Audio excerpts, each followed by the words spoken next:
Hoje nós iremos falar sobre a interação medicamentosa, que seria entre os alimentos e os medicamentos. Neste vídeo, será falado sobre os medicamentos diuréticos, antiulcerosos, cardiovasculares e anti-inflamatórios. Então, nós vamos iniciar com conceitos preliminares que são fundamentais para que a gente consiga entender como que funciona a interação entre um medicamento e um alimento, iniciando com o insumo farmacêutico ativo, que nada mais nada menos é do que o próprio medicamento. Então, trata-se de uma substância química ativa, fármaco, droga ou matéria-prima que contenha propriedades farmacológicas com finalidade medicamentosa. Então, é utilizada para diagnóstico, alívio ou tratamento. O medicamento, na maioria das vezes, ele é receitado pelo médico ou também existe a automedicação para alguns medicamentos que não necessariamente necessitam de um receituário. Então, a finalidade medicamentosa ela é empregada para modificar, explorar sistemas fisiológicos ou estados patológicos, ou seja, estar tratando doenças ou explorando essas doenças em benefício da pessoa a qual se administra esse medicamento. O medicamento compreende na forma farmacêutica acabada, contendo o princípio ativo ou fármaco, apresentando em variadas formas farmacêuticas, ou seja, cápsulas, líquido, que são soluções nasais, xaropes ou colírios, comprimido e pomada. Então, é basicamente toda a composição do medicamento acabada em uma forma, ou seja, nessas citadas anteriormente. A biodisponibilidade indica a velocidade e a extensão de absorção de um princípio ativo em forma de dosagem a partir de sua curva, concentração ou tempo na circulação sistêmica ou sua excreção na urina. Então, a biodisponibilidade é o quanto o nosso organismo consegue absorver daquele fármaco diante da sua forma farmacêutica, ou seja, se é uma cápsula, se é um comprimido ou se é líquido. E também algo que influencia muito na biodisponibilidade de um fármaco é a via de administração dele, ou seja, a via intravenosa é a única via que tem 100% de absorção daquele medicamento. Outras vias como retal, mucosa, oral e oftálmica é uma menor absorção e metabolismo de primeira passagem. O metabolismo de primeira passagem significa que parte do fármaco é metabolizado principalmente pelo fígado, antes de chegar à circulação sistêmica. Então, com isso, uma proporção do fármaco vai ser eliminado pelo organismo, reduzindo assim o efeito terapêutico dele. Outro conceito fundamental para que seja entendida a interação medicamentosa é o metabolismo dos fármacos, que também pode ser chamado de biotransformação. Compreende no processo no qual enzimas são capazes de produzir modificações estruturais em um fármaco. O metabolismo dos fármacos é dividido em fase 1 e fase 2. A fase 1 caracteriza-se por envolver algumas reações. Mais utilizadas são a oxidação, a redução e a hidrólise. E também a fase 2, que compreende a conjugação com alguma substância endógena, por exemplo, ácido glucurônico, sulfato ou glicina. O metabolismo dos fármacos pode ocorrer em vários órgãos, mas principalmente no fígado. E a justificativa para isso é porque a maioria dos fármacos são lipossolúveis, e essa lipossolubilidade fornece uma afinidade desses fármacos com o fígado. Diferente dos fármacos lipossolúveis, também tem os hidrossolúveis, que já são metabolizados no sistema renal, porque eles já possuem uma maior facilidade para serem excretados.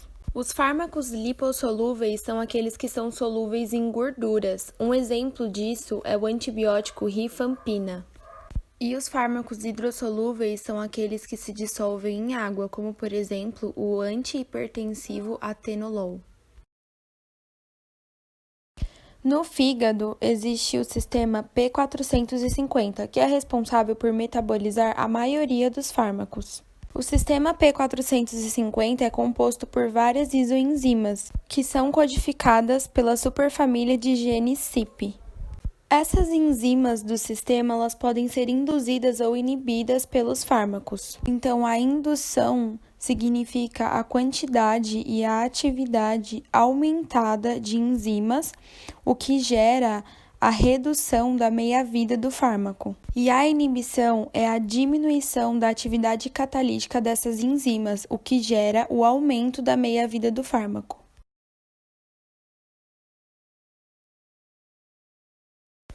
Então, agora nós entramos no processo de como o organismo age com o fármaco, falando sobre a farmacocinética, que é o estudo do caminho do fármaco no organismo após a sua administração. Ou seja, basicamente a farmacocinética se resume no que o organismo faz com o medicamento.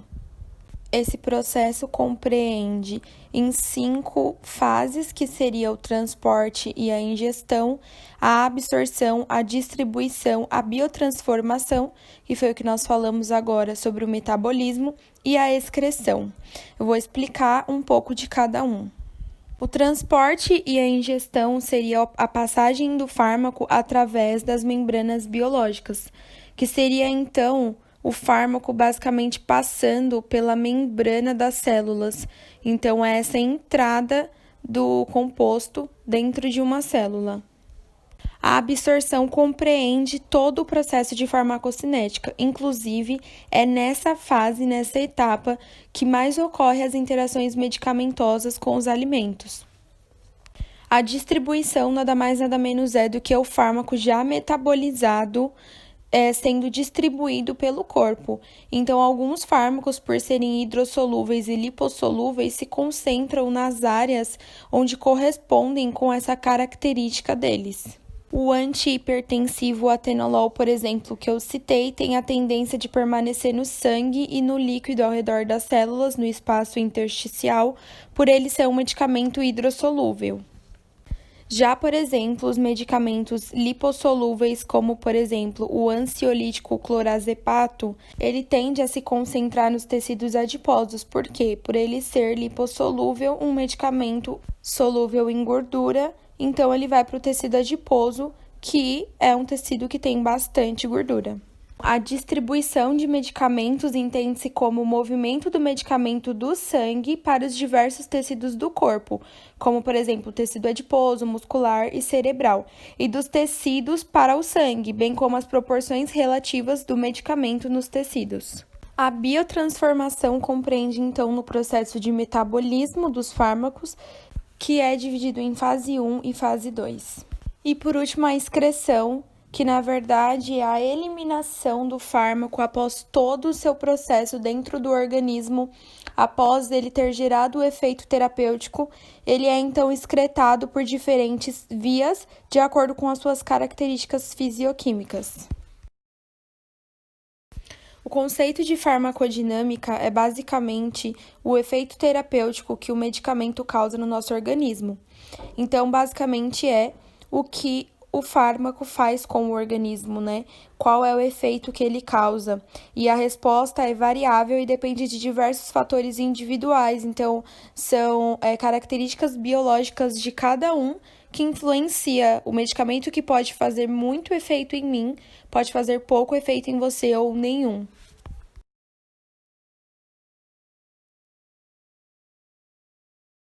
Agora nós vamos entender então o que é a interação entre um fármaco e um nutriente. Trata-se do desequilíbrio nutricional por ação de um medicamento ou quando um efeito farmacológico é alterado pela ingestão de nutrientes ou estado nutricional do paciente. Então, assim como ocorre a interação medicamentosa de 2 fármacos, também pode ocorrer a interação de um fármaco com um nutriente e pode causar várias reações indesejáveis que nós nem imaginamos quando nós estamos tomando algum medicamento e ingerindo algum tipo de alimento.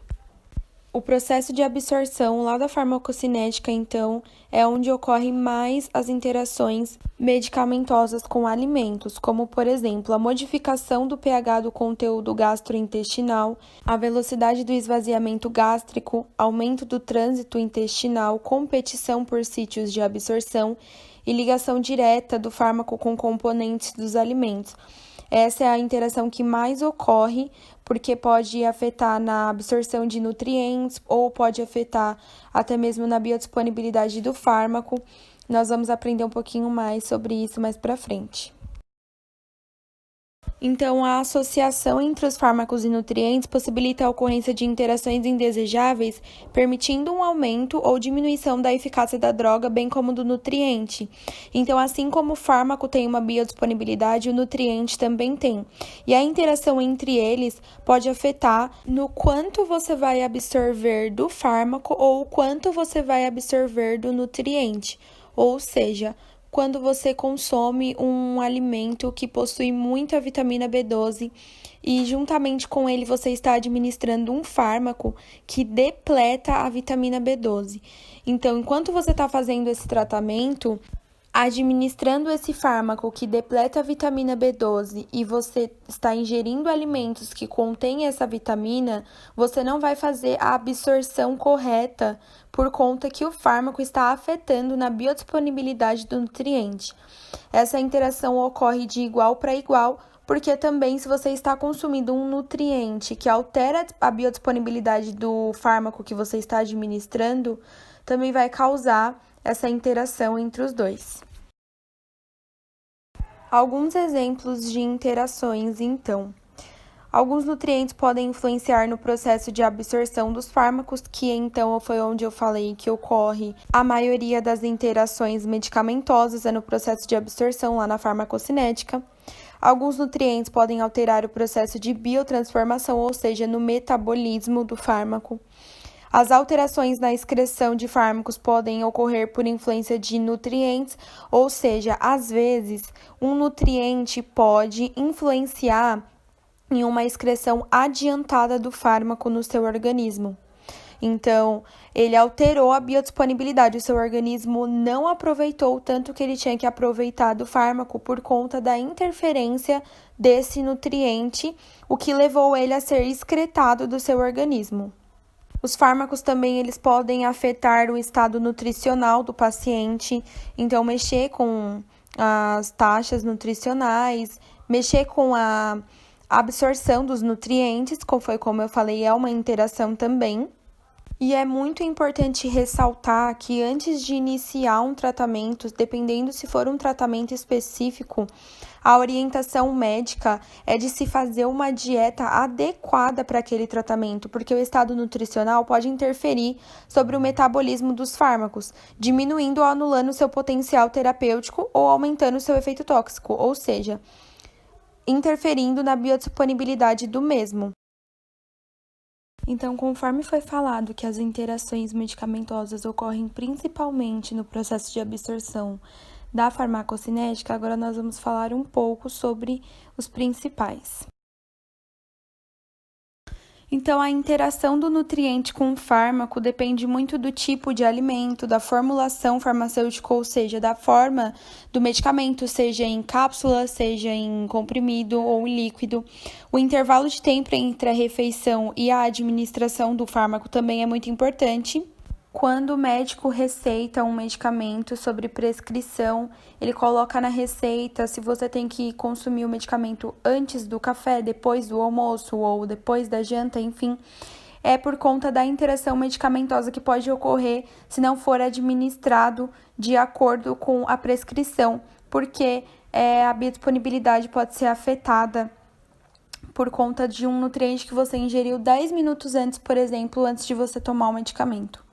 O nutriente também pode influenciar na biodisponibilidade do fármaco através da modificação do pH do conteúdo gastrointestinal, o esvaziamento gástrico, o aumento do trânsito intestinal, competição por sítios de absorção, fluxo sanguíneo esplâncnico e ligação direta do fármaco com componentes dos alimentos. A modificação do pH do conteúdo gastrointestinal ela ocorre após a ingestão de alimentos ou líquidos, então o pH de 1,5 sobe para 3. Esta modificação ela pode afetar na desintegração das cápsulas drágeas ou comprimidos. A drágea ela já é uma forma farmacêutica bem antiga, inclusive ela está agora sendo excluída do mercado, é bem difícil encontrar medicamentos na forma de drágea. Mas então essa modificação ela pode alterar em uma expressão mais literal, ela pode afetar no desmanchar do medicamento. Ou seja, essa modificação Por esse desmanchar, ela afeta na absorção do princípio ativo do medicamento. O pH também interfere na estabilidade, assim como na ionização dos fármacos, promovendo uma alteração na velocidade e extensão de absorção. Então, pode desestabilizar o processo absortivo do fármaco pelo organismo. A velocidade do esvaziamento gástrico é a consequência de o estômago estar cheio e, por ele estar cheio, então, de refeições sólidas, ácidas, gordurosas, quentes, hipertônicas e volumes líquidos acima de 300 ml, contribuindo, então, para uma lentidão do esvaziamento gástrico. Já as refeições hiperproteicas têm um efeito menor nesse processo. Então, o esvaziamento gástrico lento pode aumentar a absorção do fármaco, isto é, um prolongamento do tempo de contato do princípio ativo do fármaco com a superfície de absorção, facilitando a difusão através da membrana celular, ou seja, a entrada desse fármaco através da membrana celular. Então, também no processo de absorção, a presença de nutrientes pode constituir uma competição nos sítios. Então, a consequência depende de qual componente vai apresentar uma maior afinidade. Esse componente que tiver interação com o fármaco que está sendo absorvido.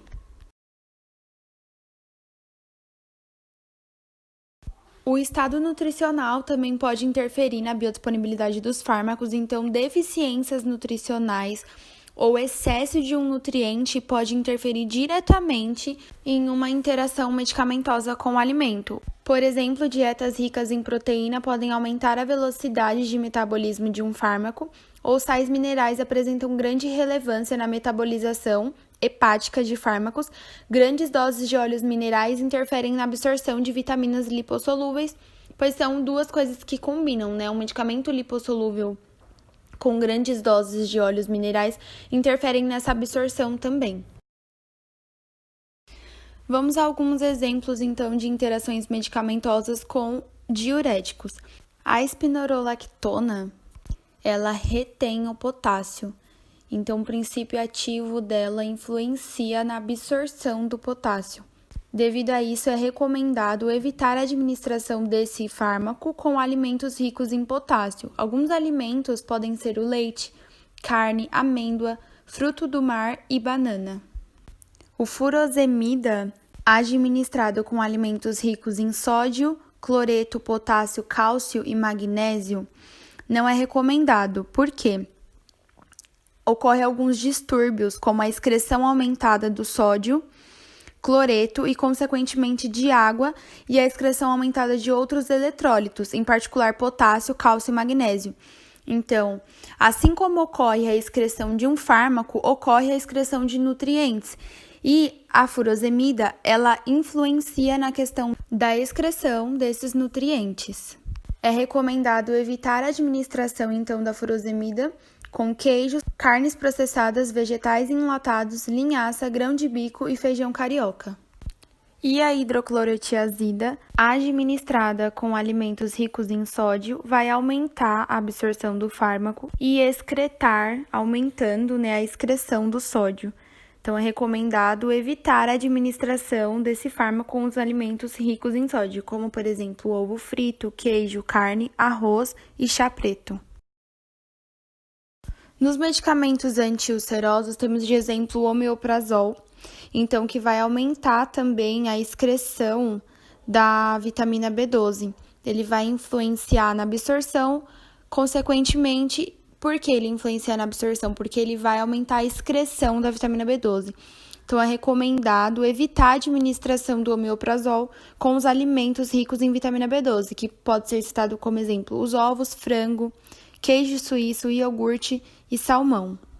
O hidróxido de alumínio é a mesma coisa, então ele vai depletar a absorção de ferro, ele vai excretar o ferro. Então, é recomendado evitar a administração do hidróxido com alimentos ricos em ferro. Pode ser citado, então, como exemplo, as carnes vermelhas, oleaginosas, beterraba, frutas secas e vegetais verdes.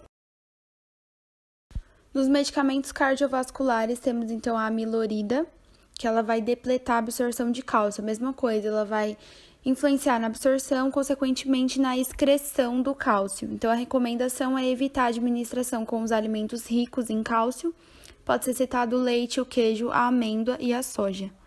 Na digoxina, os alimentos ricos em fibras vão diminuir a absorção desse fármaco. É um efeito muito negativo, pois ele vai influenciar, então, aí na fase de farmacocinética, que é uma das principais fases para que o fármaco gere o seu efeito terapêutico no corpo. Então, é recomendado evitar a administração com os alimentos ricos em fibras, que pode ser citado, então, a aveia, a cenoura, a linhaça e o feijão.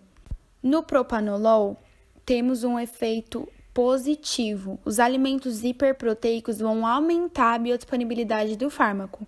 Então, o leite, a carne de frango, quinoa e queijos em geral, que são proteínas, vão aumentar a biodisponibilidade. Então, o propanolol administrado com esses alimentos será muito mais aproveitado pelo organismo, ou seja, terá uma biodisponibilidade muito maior do que se ele não fosse administrado com esses alimentos. Por isso, é recomendado que ele seja administrado com alimentos hiperproteicos. Nos medicamentos anti-inflamatórios, temos o ácido acetilsalicílico, que ingerido com vitaminas C e K, vai acabar depletando a absorção dessas vitaminas, ou seja, vai interferir no estado nutricional por conta que não vai absorver as vitaminas da forma correta. Então, é recomendado não ingerir os alimentos ricos em vitaminas C e K, ácido fólico, tiamina e aminoácidos próximo ou durante a administração dos medicamentos. Por quê? Se for um tratamento específico, provavelmente o médico vai receitar, ele vai orientar uma dieta própria para aquele medicamento antes de iniciar o tratamento. Por isso é que fala próximo ou durante a administração dos medicamentos, porque talvez seja recomendado pelo médico que não sejam ingeridas essas vitaminas antes de iniciar um tratamento com ácido acetilsalicílico. No paracetamol, os alimentos ricos em fibras também vão diminuir a absorção do fármaco, ou seja, novamente dizendo, na fase de farmacocinética, que é uma das mais importantes. Então, é recomendado evitar a administração com alimentos ricos em fibra. Podemos citar de exemplo a farinha de centeio, pão integral, caqui e couve-manteiga.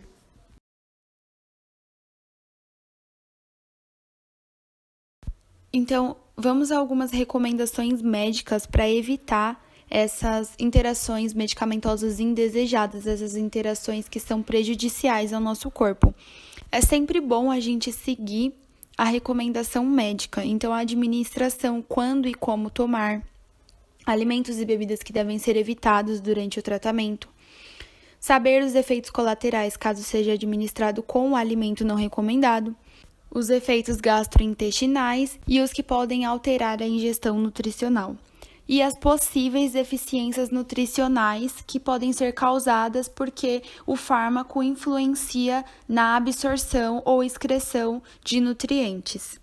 Uma coisa também muito importante a ser citada é a automedicação. Quando nós fazemos a automedicação sem uma prescrição ou orientação médica, a gente não recebe essas informações citadas anteriormente. Então, é uma forma também de levar a ocorrer interações medicamentosas indesejadas e que a gente não tem ciência de que está acontecendo no nosso corpo. Quando ocorrem as interações medicamentosas, alguns efeitos negativos podem acontecer, tais como a redução do efeito do medicamento, o aumento do efeito do medicamento ou a inativação total do efeito do medicamento.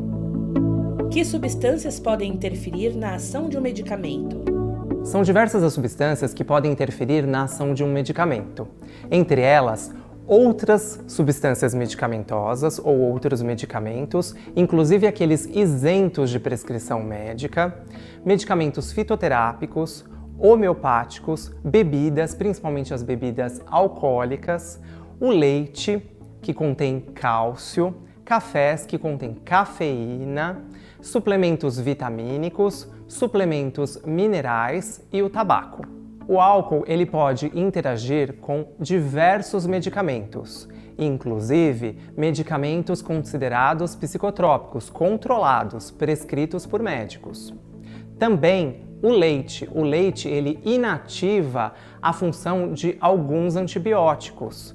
O cálcio, ele interage com quase todos os tipos de medicamentos. Então devemos tomar muito cuidado e, inclusive, o leite não é a bebida mais recomendável para se tomar com os medicamentos. A bebida mais recomendável é a água.